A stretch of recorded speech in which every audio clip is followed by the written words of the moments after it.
Événement en date du 12 décembre, on peut noter les naissances de Gustave Flaubert en 1821 ou de Frank Sinatra en 1915.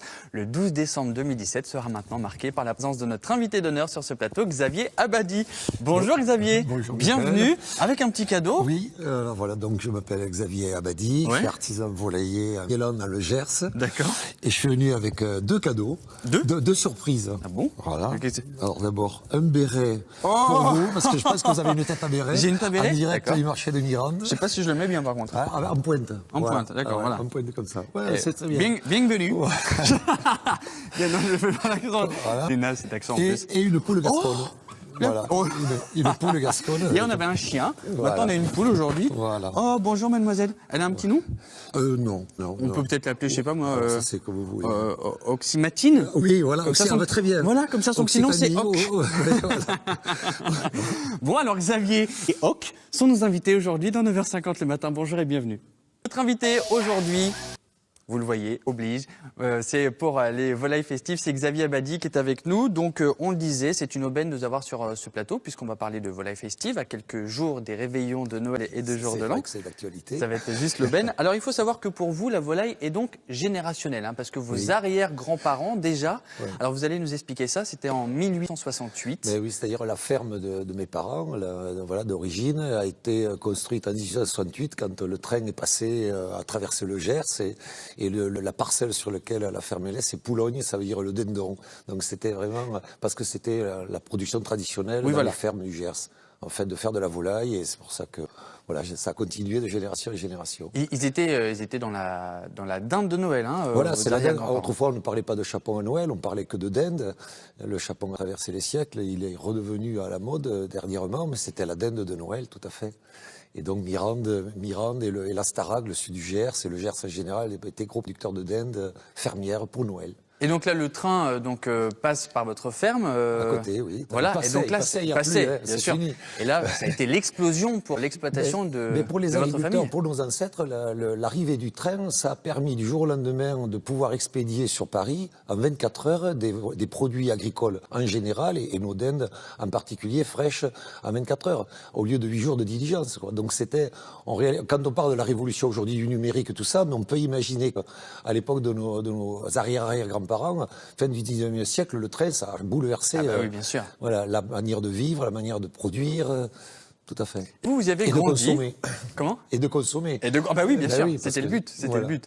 Et vous y avez grandi, en plus, et vos parents étaient spécialisés dans l'aviculture, c'est voilà, ça mes parents se sont spécialisés dans l'aviculture, la belle fermière du Gers. Est-ce qu'on peut dire ce que c'est que l'aviculture? La production de volailles de qualité, donc élevée en plein air, comme on dit, élevée en plein air, élevée en plein Gers, mais élevée en plein air comme tous les labels de France. Hein, voilà, Donc vous avez grandi à côté de toutes ces volailles, en tout cas. Voilà, je suis né dans un élevage de volailles. Et déjà tout petit, vous aviez envie de reprendre l'entreprise familiale? C'était mon projet d'enfance. Voilà, tout petit, à l'école primaire, moi je trouvais génial les jeudis, parce que c'était pas les mercredis, les week-ends, les vacances, d'aller soigner les poulets. C'était ce qui me plaisait, aller soigner les vaches. Voilà. Ah oui, mais alors soigner, c'est pas forcément reprendre l'exploitation familiale. Oui, mais bon, moi je me disais, ça c'est un super métier, paysan dans le Gers, je trouvais que c'était un bon projet de vie. Et puis vivre au pays, puisqu'on parle d'Occitanie maintenant, hein, et je trouvais que Boumbéro au pays, c'est un bon projet de vie. Et alors, vous avez fait des études en conséquence? J'ai fait des études agricoles à Toulouse, à Pierrepont, et après je suis revenu, après les stages, après le service national en Afrique en coopération technique, je suis revenu sur l'exploitation familiale en 85. Oui, alors d'ailleurs, votre service militaire, vous le faites dans une coopérative agricole. Voilà, je l'ai fait dans des fermes agricoles en Guinée-Conakry, dans le Fouta de Jalon, c'est un massif montagneux, et voilà, et donc j'étais allé au départ pour faire de la culture atelier, pour développer la culture atelier, donc labourer avec les vaches. Voilà, j'avais pas d'expérience avec les vaches, mais j'avais expérience avec les chevaux.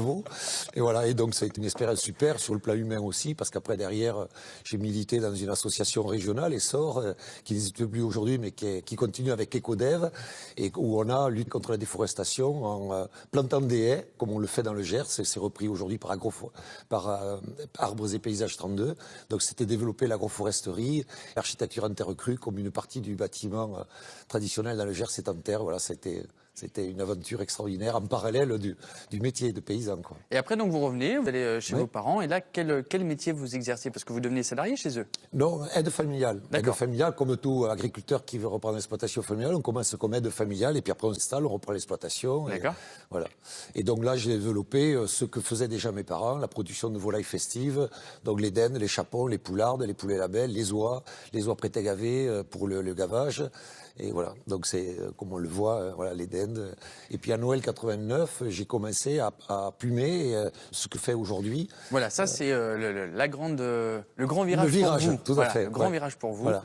Vous vous dédiez à la volaille festive. Festive, voilà. Je n'ai rien inventé. Je fais que reprendre ce qui se faisait déjà par la coopérative des dents fermières du Gers, par des collègues comme Madame Garbaille qui m'a aidé à démarrer. Là, la photo qu'on vient de voir, c'était chez elle. Et donc, c'est un travail saisonnier. C'est parce qu'il y a décembre, c'est vraiment le mois de la volaille. Noël, c'est la volaille. Il y a d'autres mois où c'est d'autres mets gastronomiques que l'on. Mais Noël, c'est vraiment la volaille. Et du coup, il y a un besoin pour tous ceux qui produisent de la volaille. On double la production et le travail à Noël. Donc il y a vraiment une demande. Et les volailles festives, en plus, ça demande 6 à 8 mois d'élevage. Donc on travaille presque toute l'année à se préparer pour Noël. Et c'est vraiment un travail à part entière. Et moi, j'ai repris ce qui se faisait traditionnellement, mais qui a commencé à disparaître. C'est le plumage à sec. Qui permet de garder la parure de plume et qui permet d'avoir une durée de maturation de 4 semaines. Ces volailles qui sont devant moi, enfin, Oui, non, mais si c'est... peut-être. Xavier, il est tout seul, il est en mode automatique, Xavier. Faut arrêter, hein. Vous me faites ça. Oui, on parlera de la maturation de la dinde blanche, parce que ça aussi, on a appris ça en préparant cette émission. Mais écoutez, puisque vous en avez parlé, présentez les produits qui sont devant vous à ce moment-là, parce que ça fait partie des produits que vous présentez en cette fin d'année. Voilà, donc en fait là j'ai 3 chapons différents, je présente 3 chapons différents, sachant que la gamme aussi il y a des dindes, des poulardes, des mini chapons, des chapons de pintade, mais là c'est ce que j'ai baptisé mes volailles prestige, que j'ai emmailloté, donc le chapon gascon, on en parlera après je pense, oui. Voilà, le chapon gascon en bleu, un chapon tradition du Gers en blanc et un chapon cendré du Gers que j'ai emmailloté dans ce torchon rouge, et donc ça permet c'est fait joli d'abord. Hein, oui, voilà. C'est voilà, très, ça très décore. joli. Moi, je trouve que la parure de plumes et la guirlande des vitrines des bouchers volaillers à Noël, quoi. Oui, tout à donc fait. la volaille par elle-même apporte une décoration. Ça, c'est beau, mais après, il faut que ce soit bon. Il faut que la promesse, il suffit pas d'être beau, il faut que ce soit bon dans l'assiette. Donc, alors, c'est des volailles. Oui. Dites-moi, ce sont des volailles? Donc, c'est des volailles qui ont, pour le chapon gascon, ici, qu'on a baptisé le noir d'Astarac Bigorre, il est né depuis le mois de mars-avril. Ouais. Donc, il a 7, 8, 9 mois d'élevage. Ça, ce sont des chapons fermiers, label rouge, donc c'est 5 à 6 mois. C'est 5 mois minimum, mais jusqu'à 6 mois d'élevage. Ok, voilà. très bien. Et ils sont engraissés, ils sont bien gras, parce que pour qu'ils soient bons, il faut qu'ils soient gras. Donc ceux qui ont peur du trop de gras, tant pis. Non, tant pis.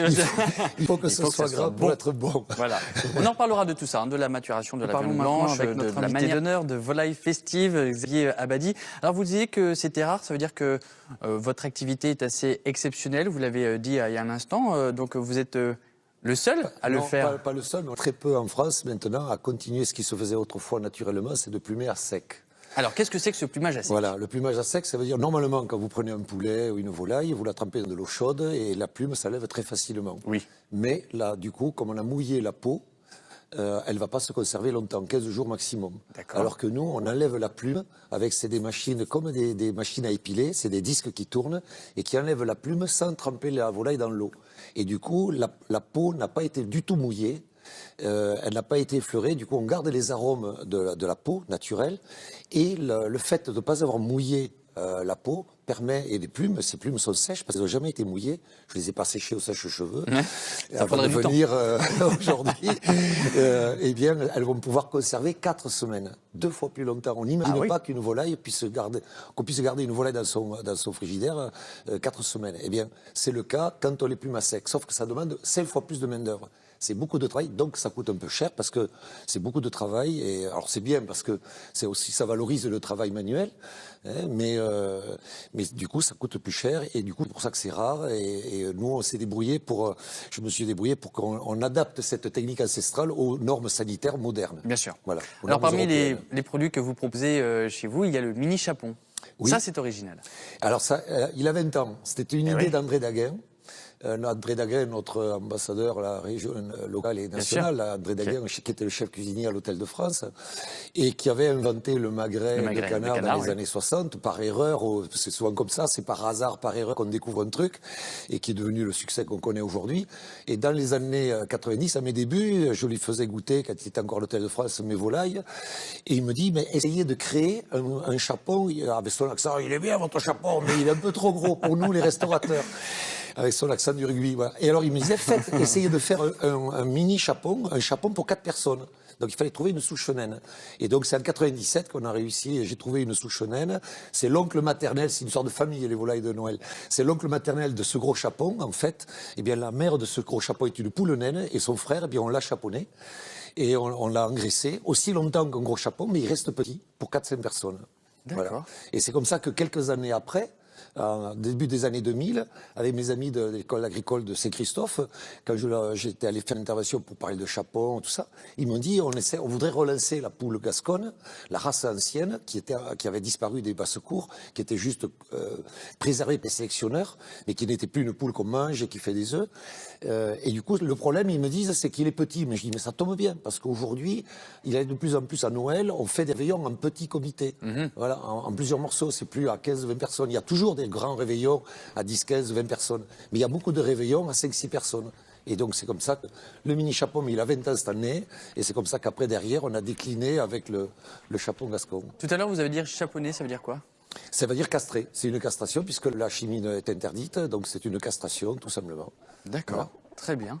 Alors, à votre place, il y a quelque temps, on avait reçu Yannick Delpech, qui est un grand chef et qui nous avait parlé de la maturation de la viande rouge. Ah, très bien. Et avec vous, on parle de la maturation de la viande blanche. Oui. Car on sait encore moins que ça existe. Ben oui, parce que c'est ce que je vous disais tout à l'heure. Avec 15 jours, on ne peut pas faire maturer. Maturation, c'est plus de 15 jours. Les enzymes qui travaillent la viande, qui font maturer un rôti de bœuf 28 jours, avec un pic à 21 jours, et maintenant, même avec les caves à maturation, les bouchers, ils arrivent à faire maturer plusieurs mois. Enfin, il y a des expériences très précises. En volaille, il faut pouvoir dépasser les 15 jours. Et du coup, avec nos volailles festives qui sont grasses, qui sont vieilles, qui ont 5, 6, 7, 8 mois d'élevage, qui sont plumées à sec et qui sont même effilées manuellement. C'est-à-dire que dans ces volailles-là, il reste le foie, le cœur, le gésier et la boule de graisse. Et la boule de graisse, elle ferme, elle fait comme le bouchon de champagne. Elle empêche l'air et les bactéries de rentrer à l'intérieur. C'est pour ça qu'au bout de 4 semaines, vous ouvrez votre chapon, à l'intérieur, le foie, le cœur, le gésier, il y a les cailloux dans le gésier, il y a le foie, le fiel, mais c'est nickel, c'est tout, c'est propre, c'est bon à manger. Alors, et donc ça permet à la viande de maturer. Puisque c'est bon à manger, là, vous nous avez apporté quelques petites choses à grignoter. Oui, là. alors je ne vous ai pas mené un chapon rôti. Oui. On aurait pu. On aurait découpé, on aurait installé la table. Non, je vous ai amené, j'ai fait quelques conserves de chapon, on découpe quelques volailles, on en fait de la rillette. Je fais de la rillette. Vous voulez que je... mais j'aimerais tellement. Maintenant ou après? Maintenant. Ou après? Puisqu'on va faire également, c'est qu'on va accueillir tout de suite nos amis de Pôle emploi, puisque là, on a parlé de votre activité, on va parler de l'actualité régionale, puis comme ça, on va leur faire goûter en même temps, puisqu'on a encore quelques petites minutes. Alors, on accueille tout de suite Christine Ordilalane de Pôle emploi Occitane et Philippe Denardi, qui est responsable d'une agence immobilière, parce qu'on va parler avec eux du secteur immobilier. Bonjour à tous les deux. Alors, écoutez, vous savez ce qu'on va faire? Je vais récupérer ces petites assiettes. Voilà, on va faire le service. Régalez-vous. Prenez-en encore un ou deux. Moi, je vais faire pareil. Écoutez, alors, il y a du pâté de chapon foie gras et de la rillette de chapon à la graisse de canard. D'accord. Donc là, le premier, je goûte quoi là? Le premier, c'était quoi? Alors, le premier, c'est la rillette, et le deuxième, ça, c'est la rillette de chapon à la graisse de canard. Et la deuxième assiette, c'est du pâté de chapon au foie gras de canard. Ah, écoutez. Alors, on va peut-être patienter pour... Non. Vous nous invitez à manger maintenant. Il n'y a pas de raison mon voisin. que je sois le seul à manger. Voilà. Je peux vous dire un truc. Excellent. C'est qu'on ne sent pas du tout le gras. Vous parlez de graisse depuis tout à l'heure, oui. Mais alors, c'est d'une légèreté. J'ai l'impression de m'embler avec ce qui colle au palais, c'est super bon. Ah, super. Mais c'est ce qui développe les Très arômes, le goûteux, gras. très goûteux Ouais. et parfumé. Et oui. Absolument. Très agréable. On parle Merci. depuis tout à l'heure de volaille festive, bien sûr, mais comment cuisiner cette volaille? Eh bien, nous avons suivi une recette de chapon avec nos deux journalistes qui vont nous montrer ce reportage maintenant. Une recette dans laquelle vous participez, mon cher Xavier. C'est un reportage de Denis Tranchereau et Virginie Beaulieu. Pour la préparation du chapon, j'ai fait une farce à base de 3 viandes différentes. Une farce généreuse au foie gras frais. Ce chapon noir cousu avec soin est plongé dans un grand faitout. Un sous-bouillon que j'ai préparé à base de poireaux, oignons, carottes. Première phase de cuisson, 30 minutes à ébullition. L'animal va se gorger de bouillon, qui va encore attendrir encore plus cette viande, parce que cette viande de noir d'Astarac Bigorre, c'est une viande qui se tient, qui est plutôt charnue, qui a une bonne tenue à la cuisson, donc il faut l'attendrir. Une chair bien ferme parce que l'animal a du caractère. Ces chapons noirs courent pendant 6 mois avant de passer à la casserole. Thierry élève cette race endémique, il est aussi restaurateur. Pour les fêtes, il va cuire une 50aine de chapons. Bien sûr, la cuisson est importante, mais en amont, l'alimentation est une vraie recette. Le dernier mois d'élevage des chapons, j'ai un producteur de lait à côté, donc qui me porte le lait frais tous les jours. C'est ce qui va donner encore plus d'onctuosité à cette viande de chapon. Retour en cuisine. On va badigeonner ça de graisse de canard. Ça va faire croustiller cette peau encore plus que d'habitude. Deuxième étape, cuisson basse température, 160 degrés pendant 1h30. Et là, ça cuit tout seul. Délicieux et beau, le chapon noir d'Astarac Bigorre est une volaille de luxe. Environ 25 € le kilo et un maillot au bleu de lectoure pour sublimer son goût. Il faut qu'il soit bien serré à chaud parce que ça permet de serrer les graisses et de les répartir sur le chapon. Voilà. Et donc ça apporte du goût, c'est pas que pour la beauté. Là, c'est fini.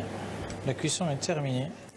Découpe et mise en assiette, une belle cuisse de chapon à la chair rosée, une tranche de farce, haricots verts, châtaignes et pommes de terre à la graisse de canard. Bon appétit!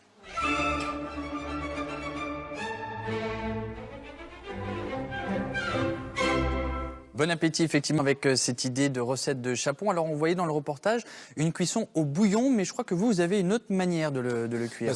Là, il y a plusieurs manières. Il y a beaucoup de chefs. Là, c'est Thierry Dubarry, un fermier aubergiste à Puy-d'Arieux, dans le 65, dans les Hautes-Pyrénées, elle est excellente, sa recette, je l'ai goûtée. Il y a une autre manière de faire, c'est cuit au four, tout simplement, 150-160 degrés, et 1 heure par kilo. Sans l'avoir. Alors donc c'est plus long. C'est plus long, il faut 1 heure par kilo, donc un chapon de 3 kilos, ça sera 3 heures. Mais moi, le conseil que je donne, puisqu'il faut être court, c'est terminer à l'heure de l'apéritif et après mettre le chapon cuit dans une cocotte entrouverte au four éteint. Et il attendra 1 heure, 2 heures tranquillement le moment de le manger. Et comme ça, vous profiterez des invités et du repas. Parfait, merci beaucoup. Voilà. Que de bons conseils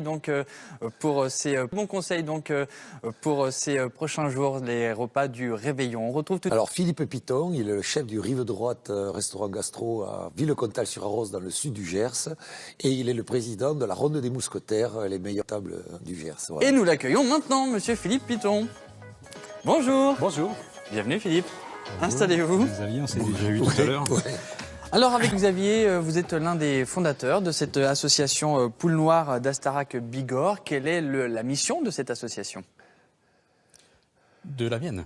Oui. De la Ronde des Mousquetaires. Oui. Alors, et la Poule Noire. Non, il y a la Poule Noire aussi, ça voilà. C'est deux choses complètement différentes, deux entités en fait. Mais alors comme vous étiez tous les deux, je voulais d'abord parler de cette Poule Noire. Et ben alors Xavier est plus à même d'en parler que moi-même.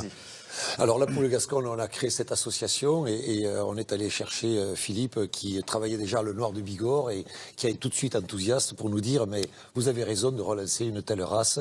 Donc dès le début, il a participé à cette aventure de la poule gasconne et voilà. Donc en 2002 ou 2003 et du coup à chaque fois qu'il peut, il la met en avant, comme il va en parler tout à l'heure.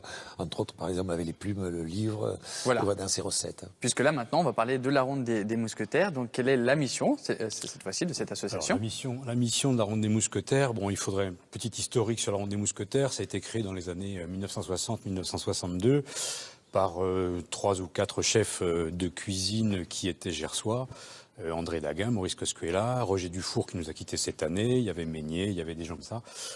qui avaient décidé de promouvoir un petit peu le département, mais aussi leurs entreprises, et qui souhaitaient, à travers leurs actions, porter la bonne parole de par le monde. C'est vrai qu'ils se sont beaucoup déplacés, et depuis cette époque, nous avons maintenu cette activité.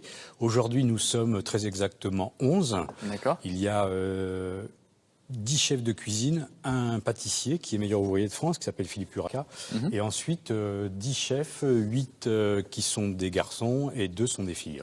Depuis quelques mois, la dernière étant rentrée il y a 4 mois. À peu près, Et donc, c'est la valorisation des produits du Gers avec un livre de recettes. Alors, un livre de recettes qui a été écrit et publié il y a à peu près 1 an et demi. Les photos sont de Jean-François Talivez. Pour chacun d'entre nous, alors nous n'étions pas à l'époque 11, puisque certains sont rentrés juste après le livre.